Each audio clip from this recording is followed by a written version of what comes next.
ভাবি আমি একটু করে দিই তাহলে তোর আসান হবে, আর তুই তো সবসময় বাড়িতে থাকবি না, তোর তো বিয়ে হবে, শ্বশুর বাড়ি যাবি, তখন তো আমাকেই করতে হবে। সারাদিন শুধু একটাই চিন্তা করলাম, শুধু বিয়ে ছাড়া কি আর কিছু নেই? তুমি আমাকে দূরে থাকতে দাও, সবসময় শুধু বিয়ে আর বিয়ে। যার বাড়ির দিন তো আমার ছেলে বিয়ের কথা শুনলেই রেগে যেত, আজ হঠাৎ কি হলো? আমার ছেলে যখন রাজি তখন তো আর কিছু বলার নেই, তাহলে আপনি এখানেই সম্বন্ধটা ঠিক করে দিন। ঠিক আছে, আমি সব ব্যবস্থা করে দিচ্ছি, আপনি কোনো চিন্তা করবেন না। এবার তাহলে ধুমধাম করে বিয়েটা হয়ে যাবে।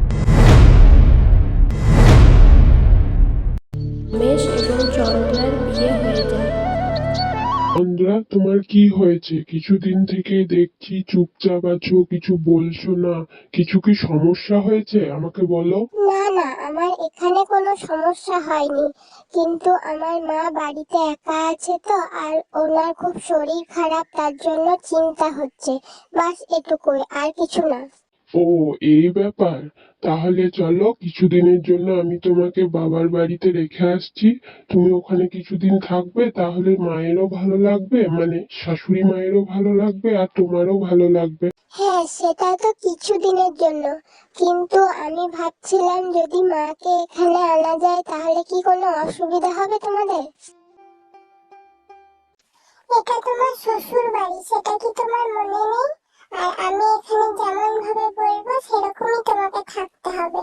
তোমার মায়ের জন্য যদি এতই চিন্তা, তুমি যদি মাকে ছেড়ে নাই থাকতে পারবে, তাহলে বিয়ে করার কি দরকার ছিল? আমি যেমনটা বলবো সেরকম ভাবেই থাকতে হবে। যদি না পারো তাহলে মায়ের কাছে চলে যাও, বাবার বাড়ি।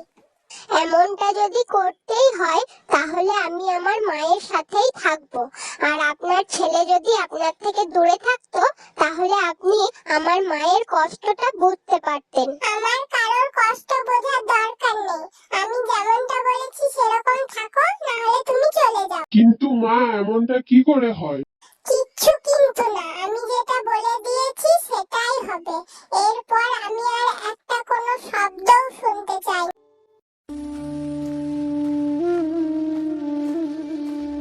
কিছুক্ষণের মধ্যেই দেখা যায় চন্দ্রা তার বাবার বাড়ি তার মায়ের কাছে চলে আসে। আরে মা, তুমি এত কষ্ট করছো, লঙ্কা তুলছো এত রোদের মধ্যেও, তোমাকে আর এসব করতে হবে না, তোমার কোনো চিন্তা নেই। আমারও খুব ইচ্ছা করছিল তোকে দেখতে, জানিস তো মা, কিন্তু আমার শরীরটা অসুস্থ তো, তাই আমি যেতে পারছিলাম না।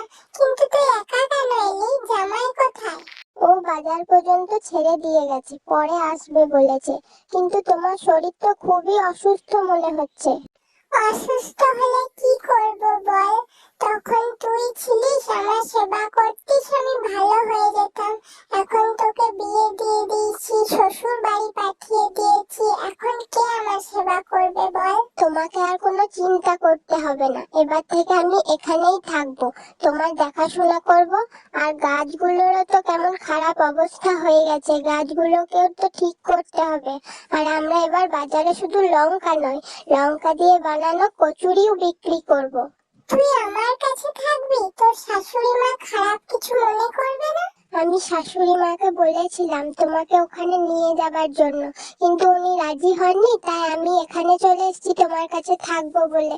আমি এবার থেকে এখানেই থাকবো। তুই এটা ঠিক করিসনি রে মা, তুই শাশুড়ি মায়ের সঙ্গে ঝগড়া করে এখানে চলে এসেছিস, তুই এক্ষুনি বাড়ি ফিরে যা। আমি যা করেছি ঠিকই করেছি, তোমাকে এসব নিয়ে এত চিন্তা করতে হবে না।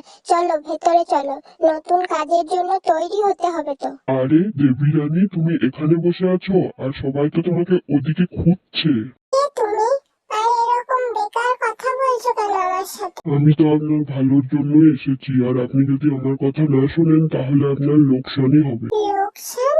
আরে কেমন লোকসান? আরে, আপনি এখানে বসে আছেন আর আপনার বৌমা ওইদিকে হাটে গিয়ে কচুরি বিক্রি করছে।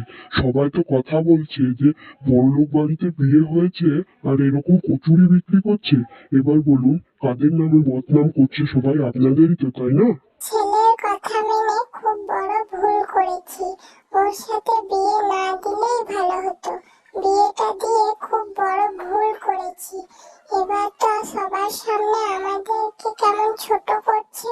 সব থেকে আটকাতে হবে দেবীজি, নাহলে তো আরো বদনাম ছড়িয়ে যাবে। সবাই তো আরো বেশি কথা শোনাবে, তাই না? আপনি যান, গিয়ে ওকে আটকান। এবার তো আমার চুপ করে বসে থাকলে হবে না, কিছু তো আমাকে করতেই হবে। এই মেয়েটা আমার সংসারে অশান্তি লাগিয়ে দিয়েছে, আমাকে কিছু করতেই হবে। তোমাকে